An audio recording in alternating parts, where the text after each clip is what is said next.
குட்டீஸ் வேர்ல்ட் தமிழ்.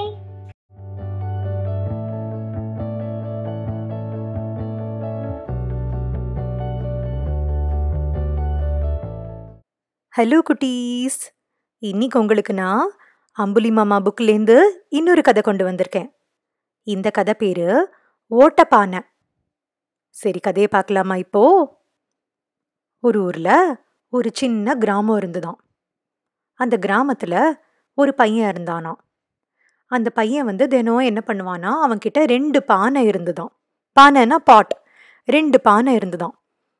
அவன் தினம் என்ன பண்ணுவான், நதிக்கரைக்கு ரிவருக்கு நடந்து போய் அந்த பானையில தண்ணி கொண்டு வருவானா வீட்டுக்கு. அது எப்படி கொண்டு வருவானா, அந்த 2 பானையும் ஒரு கயிறுல கட்டி அந்த 2 பானையும் ஒரு கொம்புல ஒரு ஸ்டிக்கில் 2 சைடும் தொங்க விட்டு அதை ஷோல்டர்ல அந்த கம்பை வச்சு தூக்கிட்டு வருவானா. அந்த 2 பானையும் ஒரு பக்கம் ஒரு பானை, இன்னொரு பக்கம் இன்னொரு பானை, அந்த மாதிரி அவன் ஷோல்டர்ல பேலன்ஸ் பண்ணி அந்த 2 பானையும் கொண்டு வருவானா வீட்டுக்கு. தினம் போய் நதியிலேருந்து தண்ணி கொண்டு வருவானா. அந்த மாதிரி இருந்த அந்த 2 பானையில ஒரு பானையில ஒரு ஓட்டை இருந்துதான். அதனால என்ன ஆகும், அவன் அந்த நதியிலேருந்து தண்ணி கொண்டு வரும்போது வழி பூரா சின்னதா அந்த தண்ணி சொட்டின்ண்டே வருமா. அது வந்ததுனால நிறைய தண்ணி கீழே கொட்டினதுனால வீட்டுக்கு வரும்போது அந்த பானையில பாதி தண்ணி தான் இருக்கும், பாதி பானைக்கு தான் தண்ணி இருக்கும். ஃபுல் பானை தண்ணி கொண்டு வந்தாலும் வர வழியில பூரா அந்த தண்ணி சிந்தி வீட்டுக்கு வரும்போது அதுல பாக்கி பாதி பானை தான் இருக்கும். இதை பார்த்து அந்த நல்ல பானை இருக்குல்ல, அந்த உடையாத நல்ல பானை இருக்குல்ல, அந்த பானை இந்த ஓட்ட பானையை பார்த்து கிண்டல் பண்ணுமா. நீ வேஸ்ட், நம்ம முதலாளி உன்னை கஷ்டப்பட்டு அங்கேருந்து தண்ணியை கஷ்டப்பட்டு தூக்கிண்டு வராரு, நீ வர வழி பூரா தண்ணி கொட்டிண்டே வர, உன்னால ஒரு பிரயோஜனமும் இல்லை, எடுத்துன்னு வர தண்ணியில பாதியை வேஸ்ட் பண்ணிடுற, நீலாம் வேஸ்ட்டு, என்ன வேலை பார்க்குற நீ வேஸ்ட்டு அப்படின்னு சொல்லி அந்த நல்ல பானை இந்த ஓட்டப்பானையை தினம் கிண்டலும் கேலியும் பண்ணுமா. இந்த ஓட்டப்பானைக்கு ரொம்ப வருத்தமாக இருக்குமா. ஆனால் இதால் ஒன்றுமே பண்ண முடியாது. ஏன்னா அந்த ஓட்ட வழியாக தண்ணி கொட்ட தான் செய்யும். அதால் அது ஒன்றுமே பண்ண முடியாது.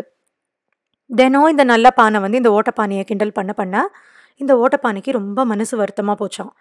ஒரு நாள் என்ன பண்ணித்தான், அந்த பையன் வந்த உடனே அந்த பையன்கிட்ட சொல்லித்தான், என்னால் உங்களுக்கு எந்த பிரயோஜனமும் இல்லை, நீங்கள் நதியிலேருந்து கஷ்டப்பட்டு தண்ணியை தூக்கிண்டு வரீங்க, ஆனால் வழி பூரா நான் கொட்டிடுறேன், என்னால் உங்களுக்கு கஷ்டம்தான் ஜாஸ்தி, நீங்கள் அவ்வளோ கஷ்டப்பட்டு தூக்கிண்டு வர தண்ணியை நான் வேஸ்ட் பண்ணிடுறேன், ரொம்ப சாரி, என்னை எப்படியாவது நீங்கள் சரி பண்ணக்கூடாதா அப்படின்னு அந்த ஓட்டப்பானை அந்த பையன்கிட்ட கேட்டுதான்.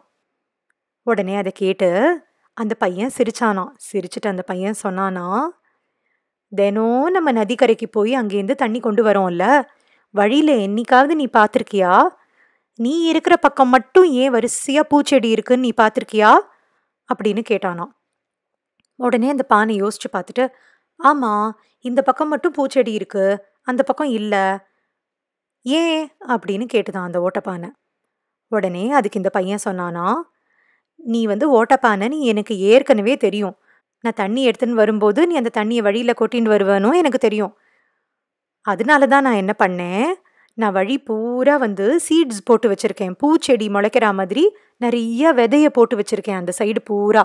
நதியிலேருந்து நம்ம திரும்பி வரும்போது நீ எந்த பக்கம் இருக்கியோ அந்த பக்கம் ரோடுல பூரா நான் விதைய தூவி வச்சிருக்கேன், நீ அந்த விதைக்கெல்லாம் தினம் உனக்கு தெரியாமையே தண்ணி ஊத்திட்டு வர, நீ கொட்டுற தண்ணி வேஸ்டா போகல, அந்த விதையில விழுந்து அது செடியா வளர்றதுக்கு ஹெல்ப் பண்ணியிருக்கு, அதெல்லாம் செடியா வளர்ந்து நிறைய பூ பூக்கிறது, அந்த ரோடே ஒன்னால தான் அவ்வளோ அழகா இருக்கு, அந்த பூவெல்லாம் பூத்து அந்த இடமே பார்க்கறதுக்கு ஒன்னால தான் அவ்வளோ அழகா இருக்கு, அது மட்டும் கிடையாது, அழகு மட்டும் கிடையாது, நான் அந்த பூவெல்லாம் பறிச்சு கொண்டு போய் மார்க்கெட்ல விற்கிறேன், அந்த பூவெல்லாம் வித்த பைசாவை வச்சு தான் நான் சாப்பிட்றேன், அதனால நீ வேஸ்ட்டுன்னு யார் சொன்னாங்க, நீ தான் எனக்கு ரொம்ப ஹெல்ப் பண்ற, ஒரு தண்ணி கொண்டு வர பானையை விட நீ பண்ற உதவி எனக்கு ஜாஸ்தி தான், அதனால நீ அந்த மாதிரிலாம் நினைச்சு வருத்தப்படாத, நீ ஓட்டப்பானையா இருக்கிறதே கரெக்டு தான், அதனால தான் அவ்வளோ அழகான பூ பூக்கிறது அப்படின்னு அந்த பையன் சொன்னானோ.